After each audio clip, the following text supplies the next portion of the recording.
Friends welcome to metro story. Yes நம்மளுடைய கிருஷ்ணா அப்படின்ற கேரக்டரில் வந்து அவர் பண்ணுறாரு இல்லையா. ஸோ அவர் வந்து பார்த்திங்கன்னா வந்து பிடிஎஸ் கொடுத்துருக்காரு. இன்றைக்கி ஷூட்டர் வந்து நமக்கு விஜய் காவேரி அண்ணன் கிருஷ்ணா இவங்க 3 பேருமே வந்து ஷூட்டை பார்த்தீங்கன்னா ஆஃபீஸ் ஷூட் வந்து ஸ்டார்ட் பண்ணிட்டாங்க இன்றைக்கி. ஸோ அதோடைய பிடிஎஸ் தான் இப்போ பார்த்துட்ருக்கீங்க. அது மட்டும் இல்லாமல் கிருஷ்ணா வந்து ஹாப்பி பர்த்டே தலைவா அப்படின்னு சொல்லிட்டு ரஜினிகாந்துக்கு வந்து விஷ் பண்ணியிருக்காரு. ஒன்ஸ் அகேன் நம்ம சார்பாகவும் வந்து ஹாப்பி பர்த்டே ரஜினி சார் அப்படின்னு சொல்லிட்டு விஷ் பண்ணிவிடுவோம் நம்ம சேனல் மூலிமா. ஸோ அது மட்டும் இல்லாமல் விஜய் காவேரி அவங்க ஆஃபீஸ் ட்ராக் அப்படின்றனால இன்றைக்கி ஷெடியூலில் வந்து இன்னிலேருந்து அந்த ஆஃபீஸ் ட்ராக் வந்து மூவ் பண்ணுறாங்க. ஸோ இதில் வந்து கிருஷ்ணா ரோல் இன்வால்வ் ஆகுது. கிருஷ்ணாவை கூட்டிகிட்டு போய் ஆஃபீஸில் வந்து பேசுகிறாங்களா, இல்லை அவருடைய குவாலிஃபிகேஷனுக்கு ஏற்ற மாதிரி வேலையை அரேஞ்ச் பண்ணுறாங்களா, இல்லை அவராக வந்து ஆஃபீஸ்க்கு வந்து பிரச்சனை பண்ணிகிட்ருக்காரா அப்படின்ற ஒரு மாதிரி கண்ணோட்டத்தில் தான் கதைக்களம்னு வரும்னு நினைக்கிறேன்.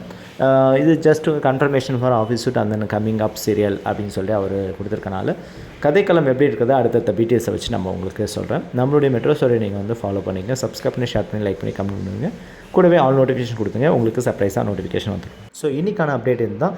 ஸோ அடுத்து வந்து இந்த ஆஃபீஸ் ஷூட் முடிச்சுட்டு வேறு எங்கே போவாங்க அப்படின்றது அடுத்த வீடியோவில் நான் அது சொல்கிறேன். இந்த மறக்காமல் நம்ம சேனலை வந்து ஃபாலோ பண்ணியிருக்கேன். Okay friends, thank you.